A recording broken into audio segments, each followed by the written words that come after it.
তো আজকে হোলি খেলতে গিয়ে আমার এমন অবস্থা হবে যা দেখে আমার মা আমাকে চিনতে পারবে না, বাড়ি থেকে বের করে দেবে। আমি তো ভাবতেই পারিনি। अरे होली है भाई होली है पुराना मानो होली है।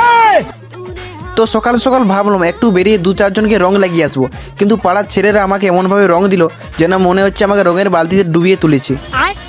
এক দাদা এসে বলল, ভাই তুই চোখ বন্ধ কর। আমি ভাবলাম জানি দাদা আমার জন্য কিছু এনেছে। চোখ খুলে দেখি মুখে রং দিয়ে পুরো শুয়োরের মতো করে দিয়েছে। রাস্তায় একটা ছোট ভাই এসে বলল, দাদা একটু রং লাগাবো?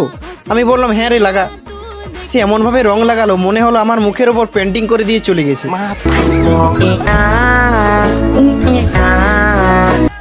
এখন আমার এমন অবস্থা হয়েছে আমি আয়নায় নিজেকে দেখে নিজেই ভয় পাচ্ছি। মনে হচ্ছে হোলি না, মনে হচ্ছে নতুন একটা রঙের দোকান খুলেছি। সত্যি বলছি দাদা, আমাদের এই রঙিন মুখগুলো আর বন্ধুদের হাসি, এটাই হলো হোলির আসল স্মৃতি। যদি তোমার হোলিও এমন পাগলাটে হয়ে থাকে তাহলে ফলো করে রাখো, কারণ পরের ভিডিওতে আরও বড় কাণ্ড আছে।